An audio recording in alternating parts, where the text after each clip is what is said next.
bendiga, hermanos, en esta tarde. Queremos ver en esta tarde, con la ayuda del Señor, la segunda parte de lo que es la armadura de Dios, y primero Dios ver todas el resto de las partes, ya que el domingo anterior, en la primera parte, solamente vimos las primeras dos partes de la armadura. En Efesios capítulo 6, ahí es donde estamos leyendo, en Efesios 6, en el verso 15, la tercera cosa que el soldado hace, según lo que Pablo nos está poniendo ahí, es se calza los pies, dice, con el apresto del evangelio de la paz. Amén. Obviamente descalzos no vamos a llegar muy lejos sin lastimarnos, ¿verdad? Al salir caminando, corriendo, no, tenemos que estar con un calzado especial, y aquí dice que es calzado los pies con el apresto del evangelio de la paz. Obviamente el calzado es algo que protege nuestros pies, protege nuestra caminata. Esa palabra apresto, con el apresto, en griego está hablando de, esa palabra que fue escrita originalmente en griego, ¿verdad? Está hablando de prontitud, de estar listos. Amén. O sea, calzado los pies con el apresto del evangelio de la paz, estar listos para emprender un viaje. ¿Recuerdan en Éxodo cuando el pueblo de Israel iba a salir y celebraron la Pascua esa noche? Comieron el cordero que habían matado. Al día siguiente iban a partir, dice la Biblia, tenían que estar bien preparados, ceñidos los lomos, tenían que tener puestos sus zapatos, su calzado, porque iban a emprender un viaje. ¿Cuántos estamos listos entonces, hermanos? Tenemos que estar preparados, preparándonos, porque estamos llegando al mero final, hermanos. La guerra se va a poner, así como en lo natural estamos viendo, ¿verdad? Que rumores de guerra, es una sombra de lo que está pasando en los cielos. Hay una guerra espiritual. Entonces tenemos que estar listos, es lo que está hablando calzado, ¿verdad? Amén. De estar preparados, estar prontos para responder. No importa si es de día, no importa si es de noche, no importa qué hora sea, listos para arrancar un viaje, para salir. No, cada día, hoy, mañana, tenemos que estar listos para seguir al Señor y obedecer su voz. Amén. Es como la figura de esto lo encontramos en Éxodo, ¿verdad? Cuando el pueblo de Israel, bueno, en el Pentateuco, cuando el pueblo de Dios estaba en el desierto, dice la Biblia que ellos seguían a la nube durante el día o a la columna de fuego durante la noche. Si esa columna de esa nube se detenía, el pueblo de Israel se detenía también. Y donde esa nube se detenía, ellos entendían que ahí tenían que armar el tabernáculo y armar el campamento, ahí se iban a quedar. Pero nadie sabía cuánto tiempo. El Señor no les decía, vamos a detenernos aquí 15 días, 3 meses, quizá un año. Durante los 40 años esa nube se movió muchas veces, ¿verdad?, del lugar. Entonces ellos tenían que estar listos a cuando la nube se detenía, acampaban. Y todos los días tenían que estar listos a ver si la nube no se estaba moviendo, ¿verdad? Porque un día X, sin previo aviso, de pronto la nube se levantaba. Y cuando la nube se levantaba, para los sacerdotes era una señal que había que llegar y desarmar el tabernáculo. Y todo el pueblo igual, cada quien empezaba a desarmar su carpa y a meter todo en sus bolsas, preparar las carretas o lo que fuera, mochilas, no sé qué más cosas llevaban, para emprender el viaje, porque la nube se iba a mover. Amén. Sé que entonces la interpretación de esta parte de la armadura es listos para responder al Señor. ¿Me entienden? O sea, la nube se levantaba y el Señor esperaba que en ese momento Él no les mandaba volantes, no les mandaba un email a todos o un sonido de trompeta que todo, simplemente la nube se levantaba, todo el pueblo empezaba a moverse porque iban a partir, ¿verdad? listos para responder al Señor. Nadie tenía excusa de decir, ay, yo no me di cuenta, es que yo estaba con sueño, ¿verdad? Nadie tenía excusa, todos tenían que moverse. ¿De acuerdo, hermanos? Tal vez a veces el Señor nos habla en el servicio, ¿verdad? Tal vez hoy alguien ya en la alabanza, el Señor te habló en tu corazón y tú le dijiste, tal vez Él te dijo, hijo, es que ya basta. Hoy tienes que hacer algo, tienes que cambiar. Y tal vez hoy dijiste en el momento, ¿verdad? Oh, sí, Señor, sí, Señor. Amén. Voy a hacerlo. Pero si no respondemos pronto, es el problema. Porque entonces empezamos a cavilar. No, tal vez fue tal vez fue mis pensamientos, ¿verdad? Ese es el problema, ¿no, hermanos? Recuerdan, por ejemplo, a Abraham, ¿verdad? Abraham, el Señor le dice, Abraham, quiero que me entregues a tu hijo, ¿verdad? Ya sabemos esa historia. Lo relevante una de las cosas relevantes pues de ese relato es que dice la Biblia que Abraham se levantó temprano, estaba todavía, apenas iba a salir el sol, ¿verdad? Él obedeció inmediatamente. Eso es de lo que está hablando este calzado, ¿verdad? Una prontitud a responder al Señor. Pero imaginemos si Abraham se hubiera dicho, bueno, primero voy a desayunar, ¿verdad? Y se lo voy a contar a Sara lo que voy a hacer. Seguramente no lo hubiera hecho, ¿verdad? Hubiera empezado a cavilar, los pensamientos hubieran empezado a llegar, el razonamiento, que siempre quiere meterse la lógica humana. Hermano, muchas veces el Señor va a decirnos algo que no es lógico, como en ese caso de Abraham, ¿verdad? No era algo lógico porque el Señor le había dicho que en ese hijo le iba a dar descendencia, y ahora le está diciendo que lo mate, que lo sacrifique. Entonces no era lógico. Pero Abraham estuvo pronto para responder. Amén. Y dijimos que esa prontitud, ese calzado va a proteger nuestra caminata, ¿verdad? Pensemos a alguien en que la nube se levantó y él estaba muy distraído, ¿verdad? Tan distraído que ni se dio cuenta que todos los demás estaban empacando. Hermanos, si el Señor nos pide, en el caso por ejemplo de eso que estamos imaginando cómo sucedía, muévanse de aquí, ¿verdad? Es porque tal vez el Señor no se lo decía, pero tal vez el Señor, muévanse de aquí porque el enemigo ya viene para acá. Entonces cuando ellos se movían con esa prontitud y llegaba el enemigo, ya no había nadie, ¿verdad? El enemigo quedaba burlado y ellos salían librados. Tal vez ni nos vamos a dar cuenta de que nos ha librado el Señor, pero vale la pena obedecer pronto, porque eso va a proteger nuestra caminata. Pero alguien que estaba distraído y no se dio cuenta, y cuando llega el enemigo ya no hay nadie, solo él, ¿verdad? No se quiso mover. Entonces el enemigo lo va a agarrar a él, ¿verdad? Y los resultados van a ser malos, ¿verdad? No va a estar su caminata protegida por ser lento en obedecer. Amén. ¿Sí, hermanos? Cuando, yo no sé si a usted le ha pasado esto, ¿verdad? Pero cuando nos movemos prontamente por algo que el Señor nos dice, por eso dice el apresto del Evangelio de la paz, eso trae mucha paz al corazón, ¿verdad? Si el Señor me dice, muévete de aquí para allá, le dijo a Abraham, ¿verdad? Muévete de aquí para allá. Abraham obedeció, se movió. Y aunque Abraham allá donde llegó tuvo conflictos, tuvo adversidades, pero él tenía paz por el simple hecho de que él sabía que él estaba ahí porque Dios le había dicho que ahí quería tenerlo. Entonces eso trae paz. No es cuando uno se mueve por su propia cuenta, ¿verdad? O cuando no obedecemos. Tal vez el Señor te dice, muévete, haz este cambio, y no lo quieres hacer, después viene alguna adversidad, no hay paz, porque dices, es que mejor le hubiera hecho caso al Señor, pero ¿y ahora qué hago, verdad? O sea, trae paz, hermanos. Amén, mucha paz.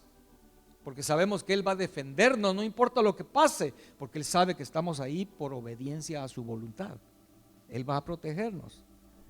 Amén. Tenemos nosotros la tendencia a ser lentos para obedecer, eso es cierto. ¿Verdad que sí? Sí, es casi, no sé seguro, pero si nosotros hubiéramos estado en la posición de Rebeca, ¿verdad? Porque cuando uno lee el relato de Rebeca, usted lo ha leído, no deja uno de turbarse un poco, porque tenemos esa actitud de ser lentos para responder, y eso es lo que turba al leer el relato de Rebeca cuando llega el criado de Abraham, ¿verdad? El criado les explica, esto pasó, el Señor dio estas señales, la palabra del Señor es esta, yo estoy segurísimo que es la voluntad de Dios, es la voz de Dios, que ella es la elegida por Dios para casarse con el hijo de mi señor Abraham. Rebeca no estaría en la Biblia, hermanos, si ella no hubiera respondido con prontitud. Luego de entonces tener el calzado, ceñido los lomos y la coraza de justicia, dice la escritura aquí en Efesios, ¿verdad?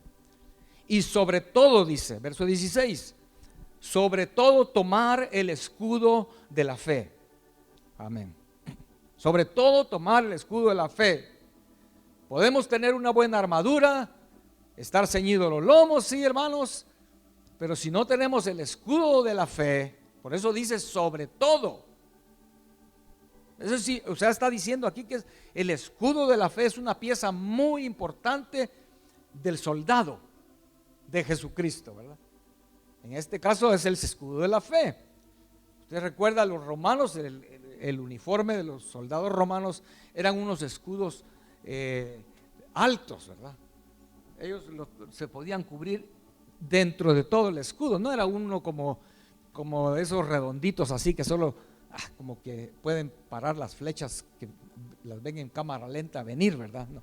Un escudo que cubre todo. Por eso dice, sobre todo, eso es importante, el escudo de la fe. Porque si tenemos armadura, tenemos el calzado, pero sin el escudo, recordamos a Acab, ¿verdad? Estaba en medio de la batalla. Él se había quitado las ropas de rey para que no lo reconocieran, porque lo iban a perseguir el enemigo. Y según él estaba ahí tranquilo, protegido en su carro, con su coraza puesta, pero dice la Biblia que una flecha entró cabal en un lugarcito que no estaba cubierto, ¿verdad? No sé si del lado izquierdo o dónde, pero penetró y murió acá, ¿verdad? Entonces lo mismo puede pasarnos a nosotros, hermanos. Recordemos, el enemigo quiere dañarnos. En todo sentido, el enemigo quiere dañarnos físicamente. El enemigo quiere dañarnos emocionalmente también. Eso es en el alma. Por si alguien aquí está padeciendo emocionalmente, ¿verdad? Ansiedad, depresión, estrés, todo eso es en el alma ahí. Esa turbulencia, Satanás está tratando de dañarte emocionalmente, ¿verdad? Porque un soldado nervioso no sirve para nada, ¿verdad?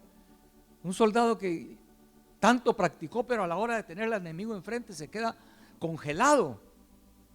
El enemigo quiere dañarnos físicamente, emocionalmente y espiritualmente. Por eso es que siempre tenemos que andar con el escudo de la fe. O sea, es un arma defensiva. No es para atacar el escudo de la fe, es para defendernos. Es lo importante. No es para responder igual a como el enemigo está atacándonos. Yo recuerdo una vez jugando básquetbol, estábamos jugando varios, pero había algunos que no eran hermanos de la iglesia, estaban jugando también, pero no eran hermanos de la iglesia. Y de pronto yo sentí uno que estaba cubriéndome, ¿verdad? Pero tenía una actitud como de burla y muy fea, pues. Y cuando yo lo sentí el impulso, ¿verdad? De actuar yo de la misma manera. Pero eso no es eso sería yo también atacar, ¿verdad? No, el escudo de la fe, hermanos, tiene que absorber, ¿verdad? El golpe para protegerte de los golpes, de lo que quiera producir en ti enojo, quiera producir en ti envidia, quiera producir en ti celos, el escudo de la fe va a protegernos de los dardos, dice, del enemigo. Y en lugar de responder con las mismas armas, nosotros debemos responder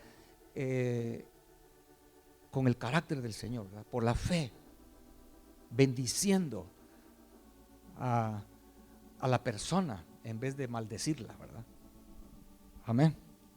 Yo me he dado cuenta de algo, hermano, y lo he dicho varias veces, lo he meditado mucho, porque yo cada vez estoy más convencido de esto, ¿verdad? Si nosotros queremos ser victoriosos, vivir bien delante de Dios en nuestra caminata, tenemos que ver dos cosas, lograr ver dos cosas cuando hay un ataque, cuando hay una diferencia, cuando hay un encuentro con alguien que tal vez no es lo que esperábamos, que por lo general se convierte en problemas, por lo general se convierte en discusión, por lo general se convierte en pelea. Yo he visto esto. Número uno, si nosotros sabemos por la fe que somos bienaventurados, que somos salvos, ese es lo primero, ¿verdad? Y número dos, comprender si la persona con la que estamos teniendo ese encuentro o esa guerra, si esa persona está igual que nosotros. Y muchas veces esa persona está tal vez muy necesitada de Cristo, ¿verdad? No es bienaventurado tal vez ni es salvo. No sé si lo logro explicar, pero ¿cómo puedes tú ver que tú eres cristiano, eres salvo, conoces al Señor y estás en pleito con el vecino y el vecino ni siquiera conoce al Señor? ¿Cómo crees tú que Dios ve eso? Que tú estés de tú a tú peleando con el vecino y él te maltrata y tú lo maldices también. ¿Cómo captamos eso? ¿Me entienden? Cuando la actitud debería ser de pobrecito, él no tiene lo que yo tengo. Es como cuando yo he visto jóvenes insensatos, ¿verdad? Jóvenes ya 16 años, 17 años peleando con un niñito de 5 años. No es lo mismo un joven de 15 años que no quiera compartir, ¿verdad? Y se enoja porque están usando su patineta, a un niñito de 5 años que no quiere compartir sus dulces. No es lo mismo. El niñito tiene menos entendimiento. Entonces es lo que yo creo que pasa muchas veces, ¿verdad? Que no comprendemos, no nos ponemos en la posición donde nos damos cuenta que nosotros tenemos todo, hermanos. Somos hijos de Dios y ellos, o él o ella, necesita de Dios. Entonces nos debería mover a compasión, nos debería mover a intercesión en lugar de pelear. Amén. Imagínense, Jesús sabía eso. Cuando Él está en la cruz, Él sabía que Él iba para con su Padre, que Él sabía que el Padre le había dado todo, ¿sí? Entonces Él podía ver a esa pobre gente. Nosotros no los podemos ver como pobres, ¿verdad? Porque si los imaginamos burlándose, escupiéndolo, maltratándolo, nos darían ganas de irle a pegarles, ¿verdad? Pero Jesús, Él sabe que Él va para con el Padre. Entonces se compadece de ellos. Padre, perdónalos, que no saben lo que hacen. No importa cuántas maldiciones le podrían mandar a Jesús, ese escudo de fe, de la certeza de lo que Él tiene de Dios, no permite que entre ninguna maldición, ¿verdad? Es lo que está pasando con el escudo de la fe. Amén, hermanos. Y lo más lindo es que esas maldiciones, si tú tienes ese escudo, esas maldiciones que cualquiera te quiera enviar, van a volverse bendiciones para contigo. Como dice en Deuteronomio 23:5, dice: En Deuteronomio 23:5 dice eso, ¿verdad? Dice verso 5: mas no quiso Jehová tu Dios oír a Balaam, y Jehová tu Dios te convirtió la maldición en bendición, porque Jehová tu Dios te amaba. Después del escudo de la fe tenemos el yelmo de la salvación. Lo encontramos también allí en Efesios 6. Amén. El yelmo, y tomad el yelmo de la salvación.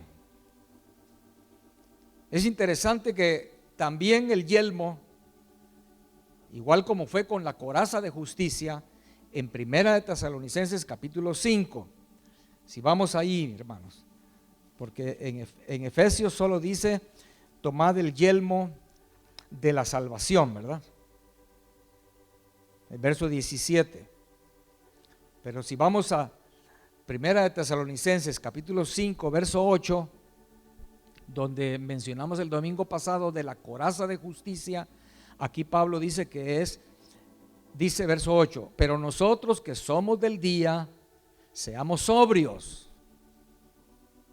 Recuerden lo que les acabo de estar diciendo, ¿verdad? Nosotros somos del día. Yo no creo que Dios ve bien que estemos peleando, tratando de destruir con las mismas maldiciones, con la misma actitud con la que alguien de las tinieblas esté tratando de atacarte a ti. Debemos ser sobrios, nosotros somos del día.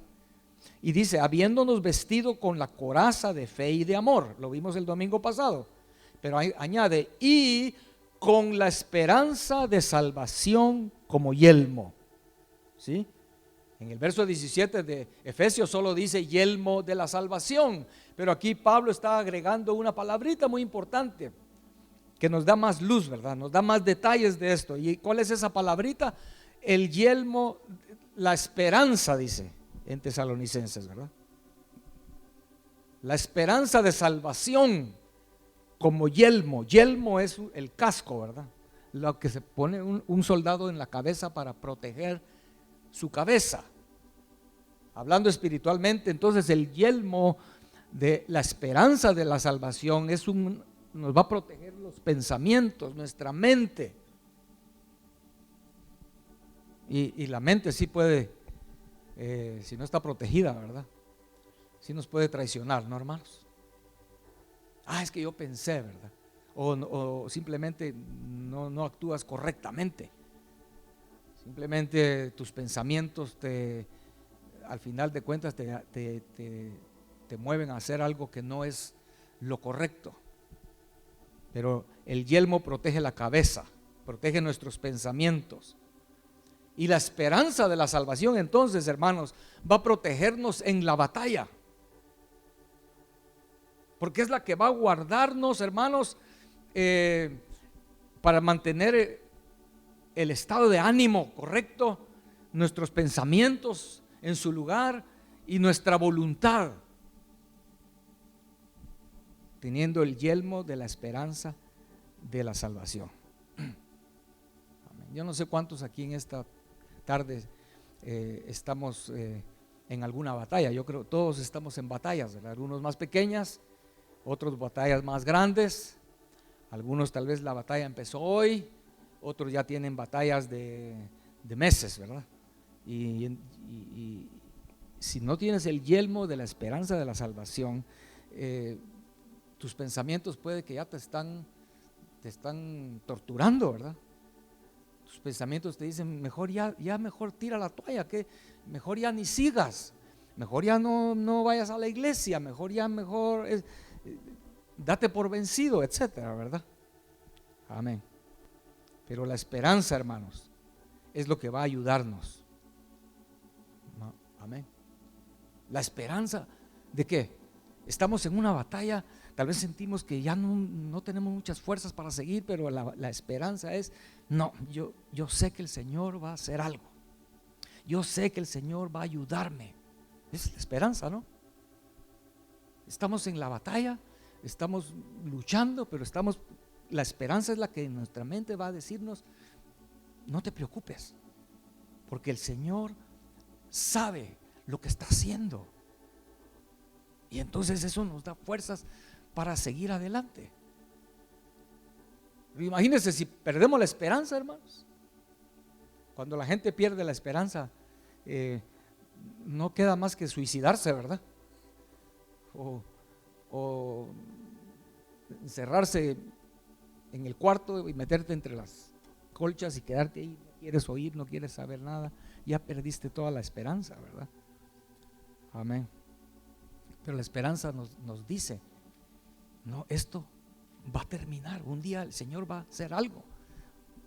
Y el Señor va a ayudarme y va a sacarme victorioso. Amén. Y poder terminar después de salir de esa batalla, habiendo cruzado ese valle con una buena actitud, con humildad, con confianza en Dios, habiendo tenido mansedumbre. Amén. Así como Jesús fue llevado al matadero, ¿verdad? Y enmudeció, dice la Biblia, y no abrió su boca. ¿Cómo logró él eso? Porque él tenía la esperanza, ¿no? Jesús sabía que todo eso que iba a pasar era por algo que el Padre le había propuesto. ¿Sí comprendemos eso, hermanos? O sea, nuestros pensamientos, nuestro ánimo va a ser protegido. Si tú viniste hoy desanimada, ya no, es que ya no, es porque no tienes esa esperanza. Pero queremos ver hoy que de dónde podemos sacar esa esperanza. ¿Qué podemos hacer para obtener esa esperanza que nos va a ayudar? ¿Ha visto? Hemos conocido también cristianos que a veces sabemos que están pasando con pruebas, pero ellos no se les nota. Andan con buen ánimo, contentos, alaban al Señor con todo su corazón, siguen siendo fieles. ¿Cómo lo logran? Porque tienen esa esperanza, ¿no? Entonces, ¿de dónde viene la esperanza? Porque no es lo mismo fe que esperanza. Necesitamos aclarar eso antes. No es lo mismo fe que esperanza, porque fe viene por el oír una palabra de Dios, ¿verdad? Dios te habla algo y eso te da fe y tú estás convencido, sabes que así va a ser porque Dios así dijo que va a ser. Es fe. Está basado en haber oído una palabra del Señor y entonces tú tienes fe. No puedes fabricar esa fe. Uno no puede decir tengo que creer, ¿verdad? Tal vez por decir así, una enfermedad. Te dio una enfermedad y entonces tú dices, no, tengo que tener fe que Dios me va a sanar. Y empiezas, no, Dios me va a sanar, Dios me va a sanar. Ya estoy bien, ya esta enfermedad ya se está yendo. No puedes fabricar la fe solo con decir eso, porque la fe no es algo que nosotros podemos producir o hacer que crezca solo con ciertos ejercicios de confesión positiva, ¿verdad? De decir, estoy creyendo, sí, yo sé que Dios me va a sanar, yo sé que Dios me va a sanar. ¿Y por qué crees que Dios te va a sanar? Porque yo sé que Dios me va a sanar. No, hermanos, a menos que de verdad Dios te habló y te hable y te diga, voy a sanarte. Entonces eso sí te va a dar fe.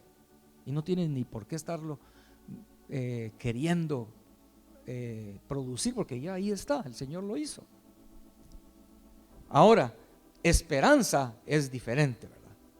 Porque la esperanza es algo que nosotros sí podemos cultivar y hacer que llenarnos de esperanza. Y una manera es, ahí sí, confesión positiva, ¿verdad? De decir, yo sé que Dios va a bendecirme. ¿Por qué dices eso? Porque así es mi Dios, ¿verdad? Y después te pasa algo que todos te dicen, y no que Dios te iba a bendecir, pero tú dices, si yo no entiendo esto, pero esto ahorita se ve como que es algo negativo, pero yo sé que a la larga esto va a bendecirme, porque Dios siempre va a buscar lo mejor para mí. Eso es esperanza, ¿verdad? Por ejemplo, Hebreos 10:23. Si leemos Hebreos 10:23, hermanos, dice lo siguiente: mantengamos firme sin fluctuar la profesión de nuestra esperanza, porque fiel es el que prometió. ¿Sí? Mantengamos firme sin fluctuar la profesión de nuestra esperanza. O sea, tenemos que mantenernos firme en esa esperanza.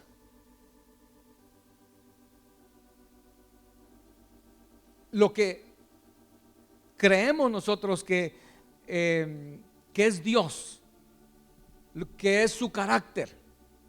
Así es mi Padre. Y al leer en las Escrituras cómo es Dios, eso nos da esperanza. Por ejemplo, Salmo 77 verso 3 es lo contrario. Salmo 77 verso 3 es lo contrario de lo que estamos diciendo. Por si alguien está pensando, bueno, ¿será posible que de verdad es así la cosa, de que si yo confieso positivamente eso me va a dar esperanza? Mire lo contrario. En Salmo 77 verso 3 dice, la segunda parte del Salmo dice: me quejaba y desmayaba mi espíritu, dice, ¿verdad? Eso es una confesión negativa. Si tú te quejas, en lugar de ser una confesión negativa, positiva, si no estás quejándote, ay no, es que Dios ya se olvidó de mí, ay no, es que yo no sé qué está pasando, por qué Dios bendice a fulano, pero a mí siempre me va mal. Es una confesión negativa. Entonces tu espíritu va a desmayar. Tus pensamientos van a empezar a turbarse, a turbarte. No va a estar tus pensamientos protegidos y tu estado de ánimo, sino vas a estar desmayando. O sea que entonces, en lugar de quejarnos, ¿qué debemos hacer? Regocijarnos de nuestra vida, que yo estoy en las manos de mi Dios, que estamos en buenas manos. A ver, ¿cuántos estamos en buenas manos, hermano? ¿Estás tú en las manos de Dios o no? Eso que es una esperanza, ¿no? Tenemos la esperanza de que Él me escogió a mí y no yo lo escogí a Él. Ay, qué esperanza más linda, ¿no? Saber eso. Número 2, ¿cómo también podemos obtener esperanza? ¿Dónde la encontramos? Es leyendo las Escrituras. Leyendo las Escrituras. Amén. Sabemos que, acabo de decir, que la fe viene por oír de Dios, pero no por leer las Escrituras. Si yo leo las Escrituras, eso no me va a producir fe. Pero si yo leo las Escrituras, eso sí va a producir en mí esperanza.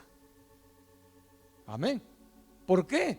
Porque al leer las Escrituras yo puedo encontrar a un Dios de amor, yo puedo encontrar a un Dios compasivo, yo puedo encontrar cómo mi Padre, cómo el Dios en el que yo creo ha bendecido a otros. Amén. Por eso es que a veces en la Biblia Dios pone el relato de cosas lo más bajo de algunos, como por ejemplo David puso su peor pecado, ¿verdad? Ahí está relatado en la Escritura, ¿verdad? ¿Por qué Dios hizo eso? ¿Por qué no Dios fue? Porque ¿a cuánto les gustaría que saliera a luz el peor de tus pecados y saliera en un libro que va a durar por toda la eternidad? ¿Te gustaría? Que todo el mundo se enterara del peor pecado que tú has cometido. No nos gustaría, ¿verdad? ¿Por qué Dios hizo eso con David? Porque el Señor quería mostrarnos a nosotros el corazón de Dios, cómo es Él, compasivo, misericordioso, perdonador. Entonces, al leer eso me da esperanza, ¿verdad? Porque nosotros tal vez estamos en una batalla de pecado, de nuestra debilidad, pero la esperanza, Señor, tú ayudaste a David, ayúdame, yo sé que tú vas a ayudarme a mí también. Sí, produce esperanza leer las Escrituras. Amén. Hebreos capítulo 12, verso 1. Estamos ahí, capítulo 12 de Hebreos, verso 1 al 3. Por tanto, nosotros también, teniendo en derredor nuestro tan grande nube de testigos, despojémonos de todo peso y del pecado que nos asedia, y corramos con paciencia la carrera que tenemos por delante. Puestos los ojos en Jesús, el autor y consumador de la fe, el cual, por el gozo puesto delante de él, sufrió la cruz, menospreciando el oprobio, y se sentó a la diestra del trono de Dios. ¿Vemos? O sea, Jesús, puesto el gozo frente a él, dice, sufrió la cruz. Eso fue esperanza. Ese gozo prometido era una esperanza por la cual eso le dio a él las fuerzas de sufrir la cruz, menospreciando el oprobio, y se sentó a la diestra del trono de Dios. ¿Cuántas veces hemos leído, hermanos, que esas, si a ti te persiguen, si hablan de ti, Dios va a sacarte a abundancia, Dios va a sacarte a una bendición más grande? Eso debería darnos entonces las fuerzas para soportar. Si hablan de ti, si mienten sobre tu carácter, si te denigran, si sea lo que te hagan, tú puedes soportar eso como Jesús, ¿verdad? Callado, porque sabes que Dios va a sacarte a un lugar de bendición. Verso 3 dice: considerad a aquel que sufrió tal contradicción de pecadores contra sí mismo, para que vuestro ánimo no se canse hasta desmayar. Amén. O sea, en esos 3 versos de Hebreos lo podemos resumir, este yelmo de esperanza de salvación. No importa lo que tengamos que sufrir, menosprecio, lo que pruebas, si tenemos la esperanza de lo que el Señor nos ha prometido, si tenemos la esperanza basada en el carácter de Dios, en cómo es Él, sabemos, hermanos, que eso va a hacer que nuestro ánimo no se canse hasta desmayar. Y penúltimo, la espada del Espíritu. Esta es la parte de la armadura, ¿verdad? Esta es un arma de ataque, ¿verdad? No es solo defensivo como el casco, el escudo, la coraza. No, la espada es para atacar. Amén. Muchos cristianos sí creen, lo sabemos, ¿verdad? Creen que este libro es su espada, ¿verdad? Hemos oído eso. Yo recuerdo cuando yo era joven, así era, ¿verdad? Entre los jóvenes. A ver, y no trajiste tu espada, ¿qué clase de soldado eres tú, verdad? Estaba refiriendo a que no había traído Biblia, ¿verdad? No, es que ahora yo tengo Biblia, espada digital, ¿verdad? Es ahora. Bueno, pero la palabra de Dios, hermanos, no es un libro. La espada de Dios, del Espíritu, no es un libro. Ahí dice que no es nuestra espada, sino dice con claridad, la espada del Espíritu. Y el Espíritu es una persona, ¿verdad? Entonces, la palabra de Dios no es un libro, sino es una persona, es el verbo de Dios, es la verdad, su espada.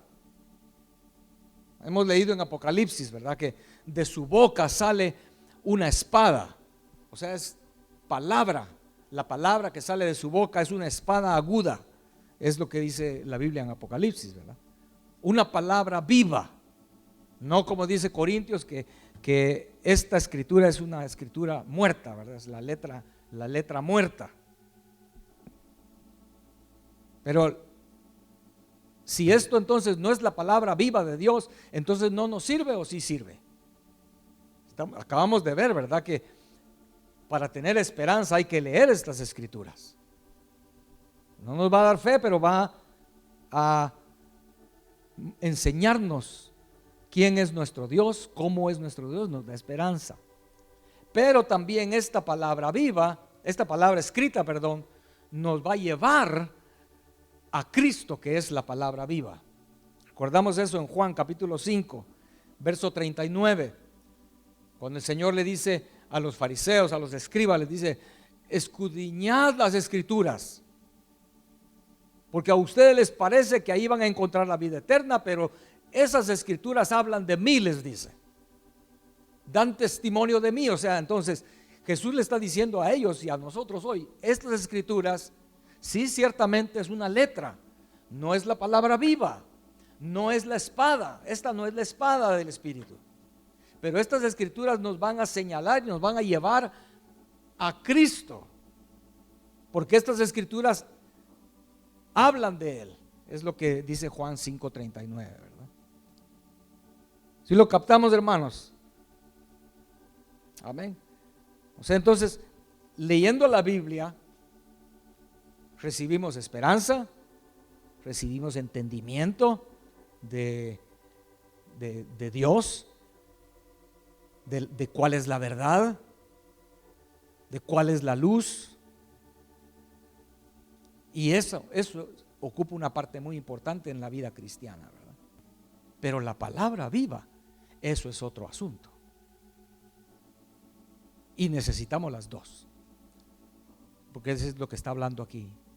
Podemos tener todo, el escudo, el casco, la coraza, pero si no tenemos la espada del Espíritu, nos hace falta una parte muy importante, ¿verdad?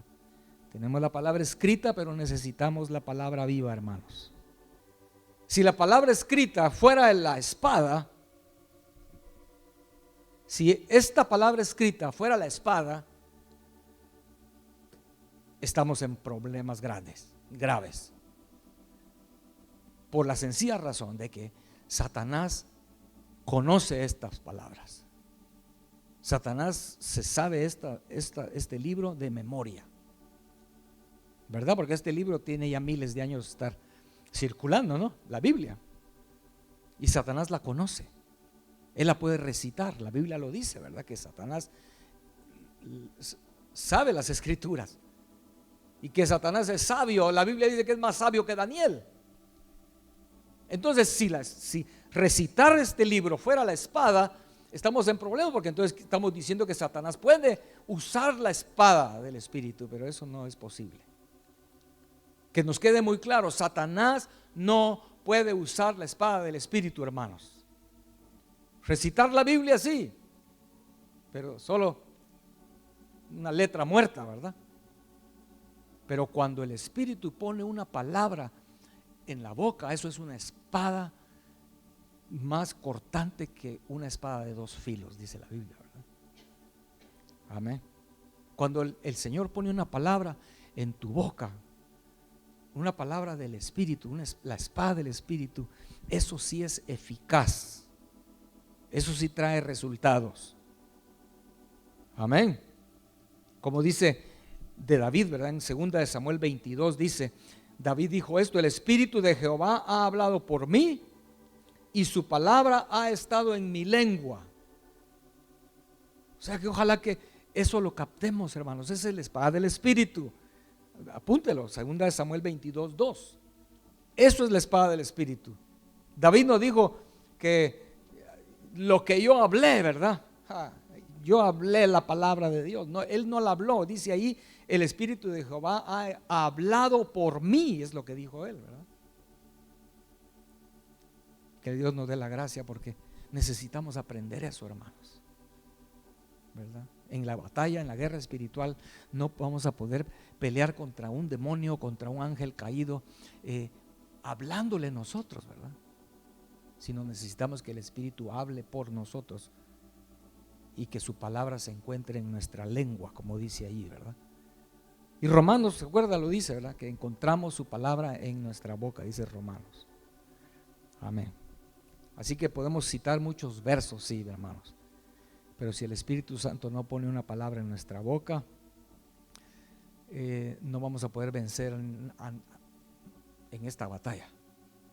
Si lo captamos, hermanos, imagínense, solo una, yo lo puedo imaginar así: está ahí un ejército de demonios, si usted quiere, pero si el Espíritu Santo pone en tu boca una palabra, solo una palabra, es suficiente para destruir y que salgan ahuyentados todos esos demonios, ¿verdad? solo con una palabra. Pero si es de nosotros, se van a reír de nosotros los demonios, ¿verdad? Se van a reír de verdad. Es la verdad, es lo que es lo triste, ¿no? Amén. Ahora, ¿de dónde sale esa espada del Espíritu, verdad? Esa espada del Espíritu, en el tiempo, lo que está hablando aquí de la figura de un soldado, ¿verdad? La espada la ponían, se agarraba del cinturón, ¿verdad? Ahí era donde estaba la vaina, se llama vaina, o ¿qué puede otra palabra? Se le llama a la vaina, la funda donde va metida la espada, se llama vaina, ¿verdad? Esa estaba agarrada del cinturón, y sabemos que el cinturón dice ahí, ceñidos de la verdad. Ahí era donde estaba colgada la espada, ¿verdad? Hablando otra vez, volviendo a repetir la importancia de leer las Escrituras, de estudiar las Escrituras, ¿verdad? Como le dice el apóstol Pablo a Timoteo, ¿verdad? Esas Escrituras te son útiles, como le fueron útiles a tu mamá y a tu abuelita, le dijo a Timoteo, ¿verdad? Entonces, esa espada, si nosotros leemos la Biblia, la espada que vamos a ir, que el Espíritu va a poder utilizar, va a ser una espada eficaz. Pero si no lees la Biblia, si ni sabes las Escrituras, tal vez, como dice el hermano Marvin, ¿verdad? Lo que tú tienes ahí en vez de una espada es un cuchillito así, ¿verdad? Pequeño ahí colgado. Porque solo te sabes cuatro versos de la Biblia, y ni te lo sabes de memoria, solo sabes que en algún lugar la Biblia habla de esto, ¿verdad? O sea, la espada del Espíritu va a ser mucho más eficaz si nosotros nos hemos llenado nuestros cántaros de agua, ¿verdad? Como fue en las bodas de Caná. Llénenlas hasta arriba de agua. Si nos llenamos del agua, cuando el Espíritu venga, va a encontrar abundante de dónde sacar a través de nuestros labios palabras vivas. Y por último, aquí en Efesios, ¿verdad? En el verso número 18, en Efesios 6, verso 18, dice: orando en todo tiempo, con toda oración y súplica en el Espíritu. Personalmente yo creo que esto sí es importante, ¿verdad? Es lo más importante, yo diría que es lo más importante, ¿verdad? ¿Recuerdan? Jesús seguramente empezó su ministerio como un soldado, bueno, sin lugar a dudas, el mejor soldado, el siervo de Jehová, ¿verdad? Con la coraza, con el casco, con el escudo, con la espada, con el apresto del evangelio de Jesucristo. Pero ¿cómo comenzó su ministerio? 40 días y 40 noches ayunando, orando. Le digo esto, ¿por qué? Porque hay muchos que comentan sobre esta armadura en Efesios y dejan a un lado la oración, solo se quedan hasta el final con la espada, y ahí terminan. La oración no es para ellos parte de la armadura, pero según aquí el pasaje, Pablo lo incluye, porque la oración es para mí lo más importante, ¿verdad? Jesús pasaba orando, hermanos. Él madrugaba, todavía estaba oscuro, orando. Su vida era oración, porque cada día él enfrentaba batallas y batallas y constantes, ¿verdad? Satanás no lo dejó en paz durante todo su ministerio. Entonces la Biblia lo dice, hay que orar sin cesar, dice el apóstol Pablo. Por eso dice aquí, entonces ahí en donde estábamos en Efesios, dice que es orar, en el verso número 18, perdón, orando en todo tiempo con toda oración y súplica en el Espíritu, y velando en ello con toda perseverancia y súplica, ¿verdad? O sea, eso es lo que Pablo dijo, orar sin cesar, con perseverancia. No es solo que, sí, ya oré, ¿verdad? Oré hace 5 años y suficiente. No, es algo constante. Amén. La oración en el tabernáculo de Moisés, en el templo, está simbolizada en el altar del incienso, y el altar del incienso era el mueble que estaba hasta adentro en el lugar santísimo, ¿verdad? Al estudiar el tabernáculo de Moisés y el templo, nos enseña que esa es la meta del cristiano. Empezamos en la puerta, pasamos a la fuente, luego al altar, etcétera, pero la meta es llegar hasta adentro, ¿Qué vamos a encontrar ahí? El altar del incienso, que habla de la oración. Es muy importante la oración en la guerra espiritual, hermanos. Muy importante. Podemos tener todo lo demás, ¿verdad? Ya estamos bien armados, pero sin oración muy poco vamos a lograr, ¿verdad? ¿Entendemos eso? Entonces, hermanos, aquí dice orando por todos los santos. Para mí esto habla del amor fraternal no fingido, no pensar en nosotros, ¿verdad?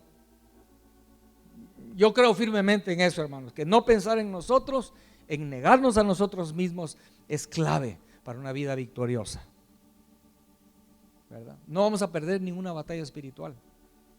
Yo lo creo así, no sé si usted está de acuerdo, pero si yo soy alguien que no pienso en mí, sino yo pienso en los demás, mi oración es por todos los santos, no voy a perder ni una sola batalla espiritual. Yo creo eso porque es el amor, ¿verdad? Amén.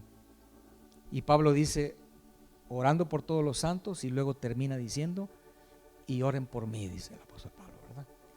Oren por mí. Pero hay algo bien importante aquí en todo esto, de la guerra espiritual. Estamos hablando de ya 3 domingos atrás, la guerra espiritual, algo muy importante. Pablo dice, oren por mí, pero Pablo les dice qué es lo que oren por él. No oren por mí para que no me duela o para que me vaya bien, para que todo vaya sobre ruedas. No, él dice, oren por mí para que yo pueda predicar con denuedo y presentar bien el misterio, el mensaje del misterio. Amén. Es lo que dice allí en verso 19, ¿verdad? Oren por mí, pero oren por mí con la finalidad de que cuando yo abra mi boca, yo pueda expresar claramente y con denuedo el misterio del evangelio. Y usted y yo, bueno, ese es otro tema aparte, pero usted y yo ya sabemos, aquí hemos oído cuál es el misterio, ¿verdad? Hermanos, cuando el misterio se cumpla, se habrá terminado la guerra espiritual. ¿Y cuál es el misterio? Es que usted e Israel somos un solo pueblo, ¿verdad? Somos un solo pueblo. Usted y yo somos Israel, el Israel de Dios. Y yo creo que muchas veces perdemos eso de vista, ¿verdad? Se nos va. Pero Pablo nunca perdió de vista el misterio. Él dice, yo estoy en cadenas por culpa del misterio. Por predicarlos que me están persiguiendo. Así que para Pablo eso sí era muy importante. Entonces, hermanos, pongámonos de pie y pidamos al Señor la gracia de entender, de ponernos, como dice ahí en el capítulo 6 de Efesios, tomar, dice, tomar. ¿Ok? Tomar el escudo, tomar la coraza, tomar los zapatos, ponértelos, toma y agarra la espada y el escudo, todo, tomarlo, pero empapémoslo todos nuestros esfuerzos con oración. Amén. Vamos a enfrentar batallas. Lo primero es que llenemos eso con oración, no confiando en nosotros mismos, sino confiando en el Señor. Amén.